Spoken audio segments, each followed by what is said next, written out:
किसी का भी अगर प्लान बनता है कि विदेश घूमना है तो सबसे पहले आजकल ट्रेंड चला हुआ है कि थाईलैंड जाना है। अब थाईलैंड से ही लोग क्यों अट्रैक्ट हो रहे हैं? विदेश यात्रा का मतलब थाईलैंड ही क्यों बना हुआ है?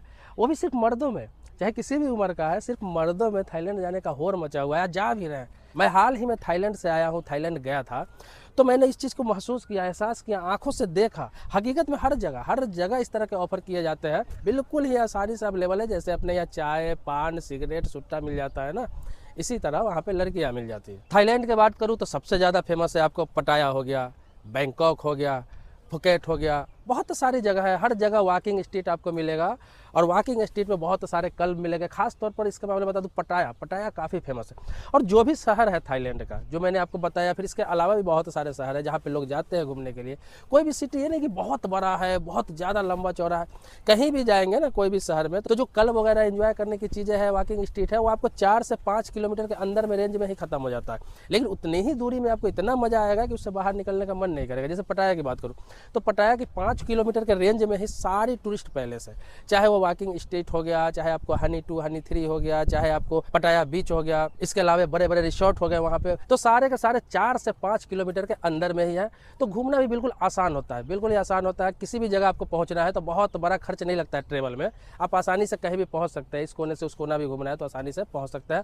वॉकिंग स्ट्रीट है, समझिए घूमते हैं, वहाँ एक टुक टुक चलता है, टुक टुक से भी लोग 10 बात 20 बात देकर वहाँ पर आराम से यात्रा कर लेते हैं। तो वहाँ जाने के बाद ट्रेवल में आपका ज़्यादा खर्चा नहीं होता है। दूसरा क्या है थाईलैंड जाने का कि वीज़ा फ्री है थाईलैंड का। आपके पास पासपोर्ट होना चाहिए। आप किसी भी कंट्री के रहने वाले हैं, भारत के रहने वाले हैं तो भारतीय पासपोर्ट चाहिए। तो पासपोर्ट अगर आप बनवा लेते हैं तो सिर्फ पासपोर्ट पे यात्रा कर सकते हैं। पहले ऐसा था कि आपको कुछ हज़ार रुपये देने पड़ते थे, लेकिन वो भी अब माफ़ कर दिया गया है 2 साल पहले।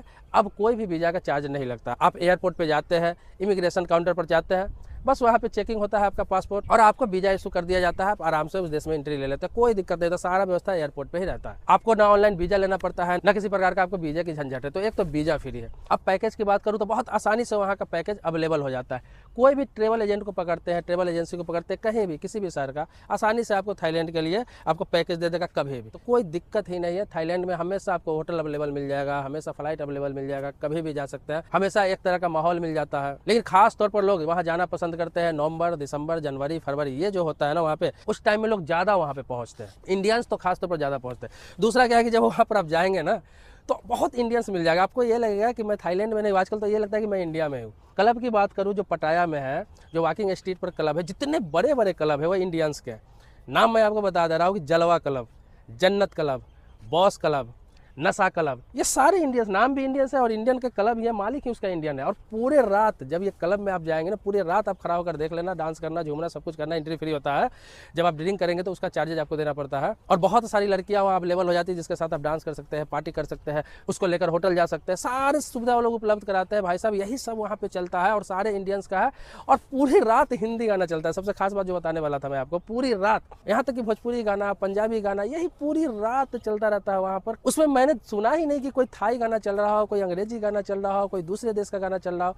वनली हिंदी, सारे क्लबों में पूरा हिंदी, पंजाबी और भोजपुरी, और इसी म्यूजिक पर सारे थिरक रहे हैं। चाहे वो थाई के लोग हैं, चाहे वो इंग्लैंड से आए हुए हैं, चाहे ऑस्ट्रेलिया से आए हुए हैं, चाहे वो इंडिया से गए हुए हैं। म्यूजिक ही ऐसा होता है भाई, पंजाबी म्यूजिक, भोजपुरी म्यूजिक और इंडियन म्यूजिक, कि लोग कोई भी झूमने ही लगता है। इसलिए वो लोग हिंदी गाना ही, भोजपुरी गाना ही और वहाँ पे पंजाबी गाना ही बजाते हैं पूरा फुल म्यूजिक के साथ में। पूरी रात लोग झूमते हैं। अब थाईलैंड का अगर कंपेयर किया जाए गोवा से अगर थाईलैंड का कंपेयर करूँ तो गोवा भी कोई खराब नहीं है थाईलैंड के मुकाबले, बहुत ठीक ठाक ही है। मैं गोवा भी गया हूँ कई बार।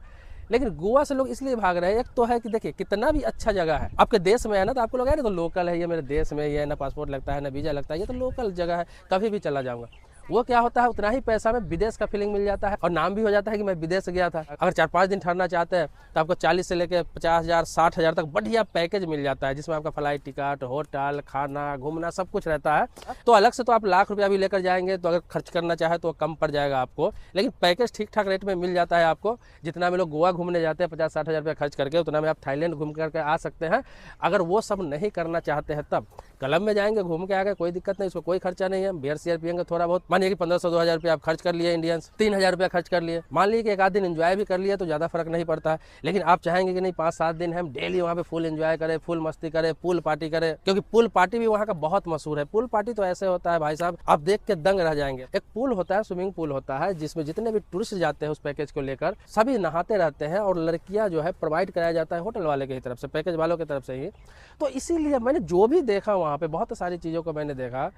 थाईलैंड जाने का मतलब ही होता है कि आपको वो सब कर रहे हैं, वो सब चाह रहे हैं, एंजॉय करने वाले लोग हैं, आप लाइफ जीने वाले लोग हैं, आप लाइफ जीना इसी को समझते हैं तो थाईलैंड जा सकते हैं। तो मैं जब वहाँ से लौटा था तो मैंने सारे क्लिप्स बनाए थे वहाँ पर, और सारे एक्सपीरियंस को मैंने शेयर किया है। इसके लिए एक प्रॉपर मैं अलग से वीडियो बना चुका हूँ। उस वीडियो का लिंक इस वीडियो के डिस्क्रिप्शन में डाल रहा हूँ, आप जाइए और उस वीडियो को देखिए। अगर उस वीडियो को पूरा आप देख लेते हैं तो थाईलैंड जब घूमने जाएंगे, अगर उस मिजाज के इंसान है, तो आपको कहीं भी कोई कष्ट नहीं होगा, कोई दिक्कत नहीं होगा, कोई परेशानी नहीं होगा, किसी से सलाह लेने की आवश्यकता नहीं पड़ेगी, और आराम से आप थाईलैंड में फुल एंजॉय करके आ सकते हैं।